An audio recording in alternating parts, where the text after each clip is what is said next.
This is HuffPost Live. I'm Mike Sachs, and one of the big stories of the 2008 election was the unusually high turnout among college students, galvanized most likely by then-Senator Obama's life story and talk of hope and change.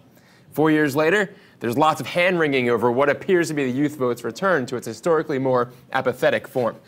Joining me to discuss the view from within the millennial ranks are Alex Diskin, an Obama campaign volunteer in 2008 and 2012, Allison Goodman, the editor-in-chief of the Miami Hurricane student newspaper, Jack Schlossberg, contributor to Yale Daily News and grandson of President John F. Kennedy, Haleema Shah, student at Elmhurst College, and Shane McGoff, student at Central Michigan University. Are you seeing any differences here? Are you seeing this enthusiasm gap? I would say the people that I've reached out to haven't just been, the young people under 30, but for my friends that I've spoken to, you can definitely see that the enthusiasm has waned a bit since 2008. And why do you think this is? I mean, I think people were involved the first time around for a myriad of reasons. Some were just excited to have a candidate they felt they could connect to more. Some were excited to be a part of history. And some were hoping that there were really some policy changes they could see take effect. Last time, I think something like 78% of young people came out to vote, and now that's dropped 20 points to 58%. And to me, that was really disheartening because I think that young people have so much to be thankful for this election, in President Obama. I mean, it's not 2008. We're not electing the first Black American president. Now we're re-electing Barack Obama.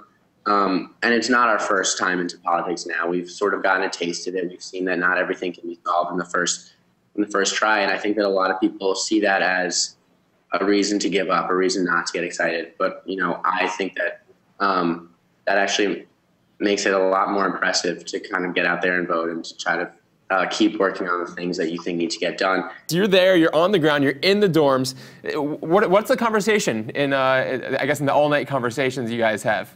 Well, one of the things that I found was when I was actually doing that story, I spoke to a number of people about their opinions on the GOP primaries. And I saw like a pretty low level of interest. And what I found was that, the reason that people weren't very interested was because these were just the primaries. These weren't the actual presidential elections. The other thing I found was that because it wasn't exactly an anonymous survey, I was physically going up to people and asking them, well, do you care about the GOP primaries? And while a lot of people shared and were honest that, quite honestly, I don't, I'm really not that interested, I think people don't like to come off as uninformed. So they kind of tried to compensate for that by saying, well, I plan on, voting in the presidential elections, or I plan on trying to find out more about the GOP primaries. I can definitely say that being here in 2010 during the Michigan's governor election, the excitement is down.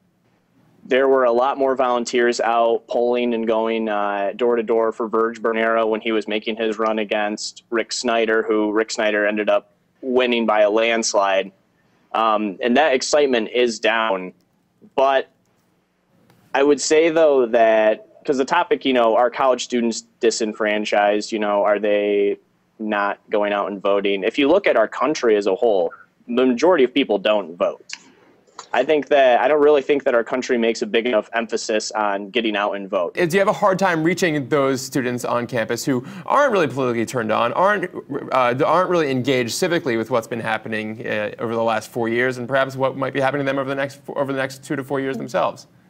I mean, I would argue that people, they may be disillusioned, but they're not unenthusiastic. And that might be because we live in Florida and it's such an important swing state. But last year when Obama visited, people lined up, tickets went on sale at 8:30 in the morning, but people were lined up at 6:30 at night and like with their pillows, and were camping out to see Obama. And I would say that pillows don't really equal like disillusion. Right, are those people going to see a celebrity and a president, or people who are going to be turned around to pick a vote, to register to vote and to go actually vote come November? I have a comment here from Joanne Kennedy saying, I'm sitting in a college library now, and the college student body is more frightened about unemployment, student aid, loan debt, cost of college versus finding a job when they graduate. And this is something, very different from when I was coming up in college. We were galvanized really by the 2000 election, by the war in Iraq, by things that were going on through the Bush administration. That's what really motivated, I guess, the young vote in 04, 06, 08. Now I feel like you guys,